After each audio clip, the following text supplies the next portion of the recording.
Our daily cancellation today begins with an actor named Simu Liu, who has gone viral this week for his valiant fight against cultural appropriation.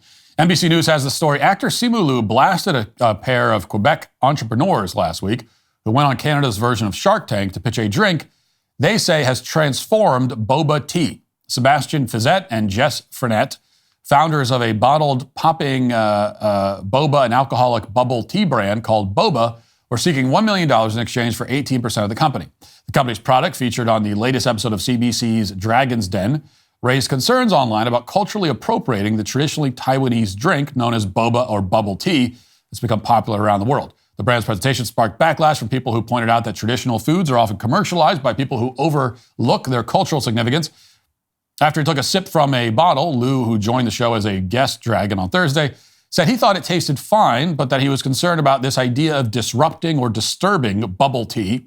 He mentioned the possibility of cultural appropriation, saying he takes issue with the concept of taking something that's very distinctly Asian in its identity and, quote unquote, making it better. Yes, how dare you think that you can improve anything that comes from Asia? Asian people are perfect. They're gods among men. Everything they do is flawless and faultless and cannot be improved in any way. That's why everything manufactured in Asia is such high quality, right? Famously. When you see made in China on a product, you know that it will work perfectly well and it will last forever. Everybody sees that. When you look at made in China, it's like, well, it's made in China? That thing must be great. Wow. Can't make it any better, certainly. Can't improve on it. It's made in China, after all. Simu Liu expanded on this brilliant point throughout the episode, or throughout this interaction anyway with these entrepreneurs. Here's a clip. I am studying your can, and I am looking for anything that tells me where boba came from. And where boba came from is Taiwan. You know, I started this venture company for a lot of reasons, but really primarily to uplift minority entrepreneurs. And not only do I feel like this is not happening here, but that I would be uplifting a business that is profiting off of something that feels so dear to my cultural heritage.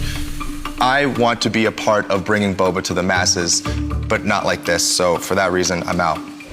Thanks. Respect that. Respect that.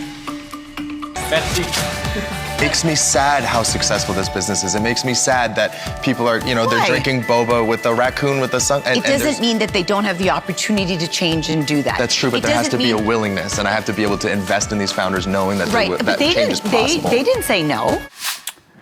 So Simu Liu is very upset. Many of the dumbest people in the audience were also very upset, which is why the pitchfork mob assembled to express its overwhelming outrage at this can of tea. Each cultural appropriation controversy is dumber than the last, of course, and this one certainly continues that trend. Now, I don't need to explain why cultural appropriation is an incoherent concept. We've covered that base many times. To appropriate is to take without permission, to steal, and that means that a thing must first be owned in order to be appropriated. Cultures cannot own things. That's why you've never heard of an entire culture obtaining a patent or a copyright. This type of tea might be traditionally Taiwanese, but Taiwan does not claim ownership rights over it. And it's unlikely that boba tea entirely originates in Taiwan anyway. Boba tea or bubble tea was made in the 1980s. Okay, it's not like this goes back to ancient times. It's from the 80s. It's not any older than I am, which means that there are almost certainly ingredients in this tea that themselves originate in places other than Taiwan.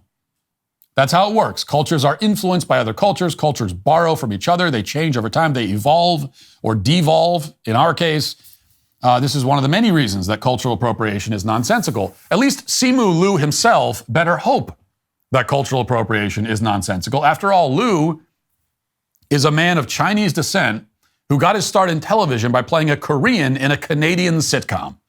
Okay, he also had a role in the Barbie movie, but Barbie's an American brand invented by a Polish Jew from Denver. If cultural appropriation is a thing, then this man is a chronic appropriator. He's a serial offender. Well, we got a big election coming up, and there is a lot at stake. Regardless of who's sitting in the White House, though, or in Congress, the fuse on the economy has already been lit. 4 years of a conservative presidency will not be enough to turn the tide on our $35 trillion national debt. And if the left wins, well, it's like throwing gas on a dumpster fire. You don't have much control over the election's outcome, but you can protect your savings by diversifying now into gold from my friends at Birch Gold. That's right. For millennia, gold has stood firm in the face of greedy governments, economic upheavals, and global strife, and it can protect you right now. Birch Gold will help you convert an IRA or 401k into an IRA in physical gold. And the best news, it doesn't cost you a penny out of pocket. Think about this. In the past 4 years, the buying power of the US dollar has declined. The price of gold has increased 40%. You think that's a coincidence? Probably not. Text Walsh to 989898. Get your free info kit on gold, then diversify. As the exclusive gold partner of the Daily Wire for the past 8 years, you can trust Birch Gold as I do to protect your savings. Text Walsh to 989898 today. Again, that's Walsh to 989898 today. And it gets worse. In that clip we just played, he appears to be wearing some kind of suit. Now, suits are traditionally Western style, invented by white people. He's also wearing a T-shirt, but T-shirts originated with white working class people in late 19th century America. I mean, T-shirts that's American culture through and through. It's like blue jeans, also American culture. It appears he's also wearing some kind of loafer for a shoe, and it's not clear which culture invented loafers. You could give the credit to Norwegian fishermen in the early 20th century or the Brits around the same time. Or you could argue, as some do, that loafers are really a form of moccasin, which means Native Americans invented them thousands of years ago. It's not clear, which again is the problem with trying to play this game, but we do know that the Chinese didn't come up with them, so take those off your feet. Simu, how dare you? By the way, the Chinese also didn't invent aluminum cans. Those were pioneered by William Coors, a white man from Colorado, grandson of the guy who founded the Coors Brewing Company. Aluminum cans are therefore a part of white culture, and yet this Chinese guy would dare to express an opinion about the design of that can? And he would do so without first acknowledging that cans belong to white people and that he's grateful just for the opportunity to hold the can and give his opinion about it? Not to mention, Simu Liu is having this conversation on a TV show. The invention of the television can be credited to multiple people, all of them white, none of them Chinese, and he's being filmed by video cameras, which were invented by a Scottish engineer. Of course, all of this is made possible by electricity, also discovered and first harnessed and used in consumer products by white people, and that clip has been viewed millions of times on the internet. The internet was invented by white computer scientists. And the show that he's appearing on is part of the reality TV genre, which was pioneered and popularized by a guy named Alan Funt, a Jew from New York who created Candid Camera in the 1940s. So this all means that Simu Liu culturally appropriated in like 20 different ways while accusing someone else of culturally appropriating. Haven't even mentioned the fact that he was making these accusations in English, so make that 21 different ways. This is the problem for the cultural appropriation crusaders. You know, if they really want to play a game where every culture only gets to use the things that it pioneered or invented, well, that'd be really bad news for people like Simu Liu. And I mean, the truth is that white people would make out pretty well if those were the rules. I mean, we'd lose the best takeout food, yeah, but we'd still get to fly in planes and use air conditioning, electricity, modern medicine, the internet, even wear blue jeans.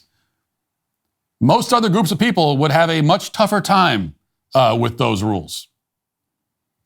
This is something that the entrepreneurs who were getting lectured in that clip could have pointed out, but they didn't. Instead, they walked away with their tails between their legs, and then they issued a formal apology, of course. NBC News again reports, on Monday, Boba's founders issued a statement on social media apologizing for the harm we've caused by our words and actions on the show, adding that they take full responsibility and that Liu raised very valid points on cultural appropriation. Quote, we'll also commit to further learning about the impacts of cultural appropriation to ensure that we are equipped with the skills to effectively work cross-culturally, the statement read.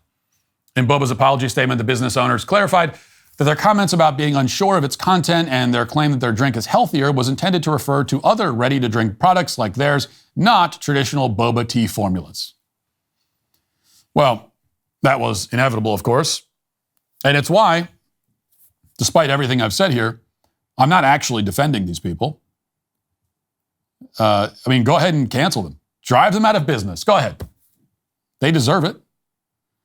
If you're going to curl into a little ball and totally debase yourself this way, you're not worth defending. So there are no good guys in this situation at all, which is why Simu Liu, along with the outrage mob, along with the company that they're outraged about, are all today canceled.